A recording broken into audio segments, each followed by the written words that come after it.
Olá, bom dia, boa tarde, boa noite a vocês, meus amigos e minhas amigas, sejam todos muito bem-vindos e bem-vindas ao nosso espaço, o blog de João Marinho da Top, que sou eu, blog Santo Nome. Você, pai, mãe, curioso, educação, aluno, aluna, professor, professora, sejam todos muito bem-vindos e bem-vindas a esse espaço, tá bom? Você que me acompanha de longa data aí, fico muito feliz e agradecido. Deixa eu mandar um grande beijo para a minha amada Elisângela, um beijão para o meu amado filho, amado papai, te amo de montão. Hoje, dia 10 de setembro de 2023, o meu relógio são exatamente meio-dia e 6 minutos em ponto. Falo ao vivo em definitivo da cidade americana, que pertence à região metropolitana de Campinas, interior do estado de São Paulo.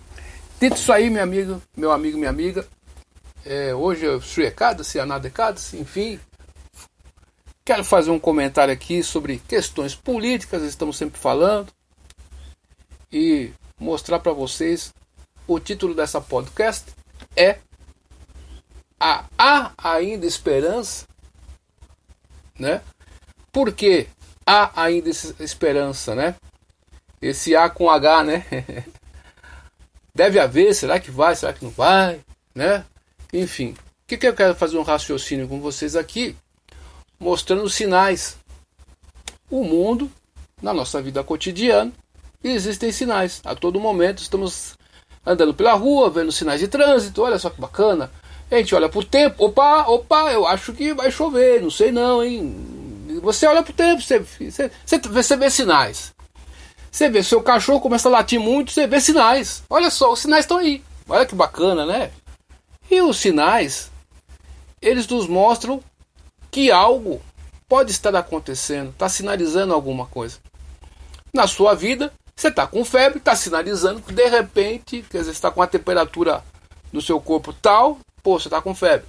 Mas por que é a febre? A febre advém de alguma coisa que está acontecendo no teu organismo, beleza ou não? São sinais. Então, na vida política e na vida também religiosa, nós temos sinais. Temos os sinais auspiciosos e os sinais inauspiciosos. Por exemplo, não sei se já aconteceu com você, tremer o seu lado esquerdo do seu corpo, ou seu olho, ou ficar um zumbido no ouvido direito, tá certo? Ou no esquerdo, sei lá. Já aconteceu com você? Quando isso acontece, tremores do seu lado esquerdo são sinais inauspiciosos. Quando treme o seu lado direito, são questões auspiciosas que vão acontecer. Tudo tem um sinal. Tudo tem uma questão que você sabe que vai acontecer. E você, quando você vai se espiritualizando, praticando vida espiritual, tá certo? Você vai refinando essa questão, né? Então, na política brasileira, ao longo dos anos, nós observamos que nós tivemos, com o fim do regime militar, tivemos lá o Sarney, né? Ficou 5 anos, o mandato de presidente era 5 anos, não poderia ser reeleito, beleza? Iria entrar o Tancredo Neves, o Tancredo Neves morreu, né? E o José Sarney entrou no lugar do Tancredo Neves. E ele ficou por 5 anos presidente. Aí depois que ele ficou, entrou quem? Entrou o Fernando Collor de Mello. Tá certo? E Fernando Collor de Mello tinha o vice dele, que era o Itamar Franco. Tem o Fusca do Itamar também, né? Engraçado. Então, só que um belo dia o brasileiro foi no banco e decretaram o feriado bancário no tal dia lá. Acho que foi uma segunda-feira.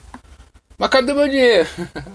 Né? O pessoal que vivia de lucros de dividendos lá foi tomado, deu um congelamento aí. O pessoal ficou duro da noite pro dia, perdeu tudo. Muita gente perdeu, né? Falaram que ia devolver, mas enfim, né? Tá até hoje aí, né? Alguém pegou aqui, pegou ali, não sei. Só estou relatando que isso aconteceu no Brasil. E ele foi impeachmentado. Tá certo? Ele foi impeachmentado.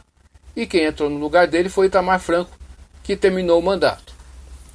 Depois de Itamar Franco, nós tivemos quem? Fernando Henrique Cardoso por 2 mandatos. Tivemos Lula por 2 mandatos. Tivemos Dilma Temer por 2 mandatos. Né? E chegou o Bolsonaro. O que eu quero traçar essa linha de raciocínio para você aqui, ó? Sem paixões, sem nada disso. Não quero saber quem foi bom, quem foi ruim. Só estou traçando uma linha aqui de compreensão. Muitas pessoas falam que são bolsonaristas, tá certo? Que são conservadores aí, de direita, ficaram tristes com a derrota do Bolsonaro e desanimaram. Eu venho fazer o contraponto aqui. Não, meu amigo, minha amiga, não é hora para baixar a cabeça. Você que acredita em certas questões, não é motivo para baixar a guarda agora. Por quê? Vou continuar meu raciocínio. Então, nós tivemos um grande teatro no Brasil das tesouras. Eu sempre falei para muita gente aqui, quando eu cheguei aqui em Americana em 2015, falei com uma pessoa, minha sogra, falei assim, ó, PT e PSDB é tudo farinha do mesmo saco, são tudo amigos. Não que não é. Quem que é o vice aí do nosso amigo aí?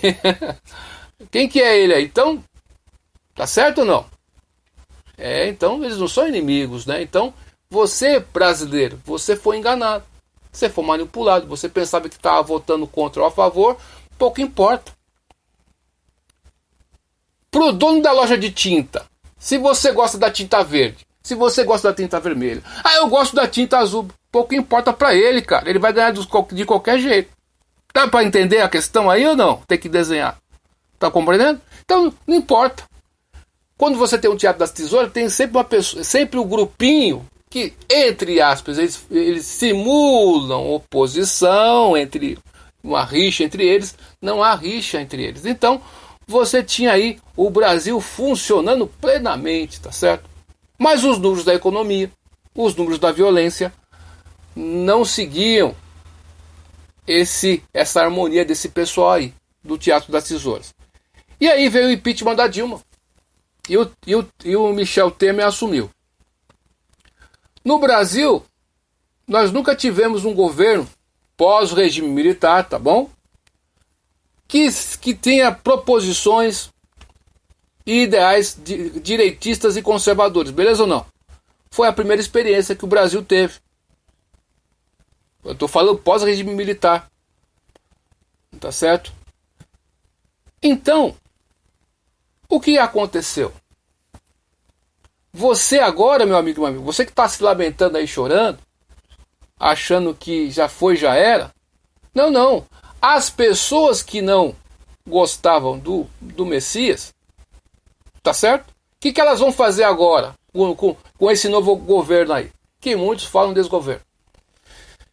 Elas vão comparar os números de um governo para o outro. Então você pode fazer a comparação. Sem fazer uma comparação, ninguém muda. Se você não faz uma comparação da sua vida com coisas que aconteceu, você não pode ver a mudança. Por exemplo, você sabe andar de bicicleta ou não? Você aprendeu a andar de bicicleta. Como que você constata que você aprendeu? Porque você já não está caindo mais. Então você aprendeu. Teve uma mudança ali. Então, quando você tem um elemento para você comparar, você vai fazer o fiel da balança. Compreendeu a questão? E muitos estão fazendo isso. Tá certo? O governo do amor, né? Então, por exemplo, o pessoal de Moisés ficou escravo do Egito por quanto tempo? Foi tempo. Mas depois que eles sofreram e comeram o pão que o diabo amassou, o que aconteceu? Eles foram libertos.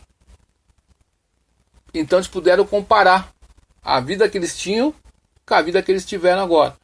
Então você, meu amigo e minha amiga, você que está do outro lado aí, tem muitas pessoas que não sabem o que é lutar pela liberdade. Tá certo? Já pegou a liberdade e o mundo já não lutou por aquilo. E quando você não luta por uma coisa, você não sabe o valor daquilo. Tá compreendendo? Você não lutou, você não sabe o valor. Mas uma dona de casa que me ouve aí, um pedreiro que me ouve aí, uma pessoa brasileiro comum aí que me ouve aí, um adolescente que me ouve aí, quando ele ficou o ano inteiro economizando para comprar um celular, ele valoriza. Mas se você tem as coisas fáceis, você vai valorizar mais ou menos. Tem pessoas que são acima da média e valorizam qualquer coisa. Se você é desse tipo aí, parabéns, hein? Mas enfim, então, nós estamos vivendo momentos que muitas pessoas estão cansadas de ficarem caladas. Eu via antigamente, as pessoas não sabiam quem era o nome dos ministros do Supremo Tribunal Federal. Hoje qualquer pessoa sabe. Né? E acompanha a política. Antigamente o debate era em torno daquele pessoal ali. E ninguém ousava dizer fora daquele pessoal. Até que chegou uma pessoa que despertou no brasileiro. Fala assim, é o seguinte, eu pensava que nem vocês aí, eu dizia amém, eu abaixava a cabeça para não ter briga, deixa disso, né? Mas eu vou votar nesse cara aqui, ó. Vocês estão me criticando aí, pode criticar, eu vou votar nesse cara aqui. Então muitas pessoas se rebelaram. É a natureza do brasileiro, né? Não tem jeito, né? Então elas começaram, eu tenho minha opinião mesmo. Eu não vou fazer parte desse, né? Então, e a pessoa percebeu, por ter mudado de opinião, ela continua sendo ser humano. Mas, algumas pessoas, mesmo parentes, brigaram com ela por causa disso. E ela começou a perceber, tem caroço nesse angu. Então, meu amigo e minha amiga, o que eu posso dizer para você? Você perceba que o teatro das tesouras acabou. Você veja a economia aí, nós tínhamos Paulo Guedes, agora quem nós temos aí? O Haddad. Será que ele vai fazer uma boa administração? Não sei. Veja aí como que está indo aí a coisa. As viagens aí, ó, né, do atual presidente superam os gastos de 4 anos da viagem do Messias. Que louco, né? Em 9 meses aí, ó, vai fazer aí, né? Fez 8 meses aí, tá certo? E você agora você, cidadã, que é neutro, porque no Brasil nós temos 30% é Lula, 30% é Bozo. E nós temos 40% no meio de campo aí que não tem lado nenhum. Esse pessoal vai começar a avaliar. E mesmo, eu digo mais, mesmo o petista lá, ele está meio tímido. A gente viu o 7 de setembro, cadê o pessoal, os 60 milhões quase de brasileiros que votaram no indivíduo aí, no Nine? Cadê esse pessoal do Nine, pô? Ô, produção, me ajuda aí. Né? Cadê os 60 milhões para invadir para aquela multidão? Então você está podendo comparar com o 7 de setembro do ano passado, outras questões que aconteceram. Você, dona de casa, você não se importava com o livro do teu filho que estava ensinando na escola hoje, você se importa, né? Acordou para a vida. Amém, aleluia, né? Acordou, né? Você achava, você deixava sua filha na escola e dane-se, né? Agora você está atento. Por que você está atento? Porque você foi despertado. E tem um livro de A.C. Bhaktivedanta Swami Prabhupada, que ontem foi o aparecimento dele, né? Seu 127º aniversário, né? Guru Puja, né? E ele falou no livro Vida Vem da Vida, em 1973. A população, o povo, está entendendo que esses políticos, esses cientistas, essa galera toda, mentem para ele, povo. Mas o povo está despertando, ele falou lá em 74.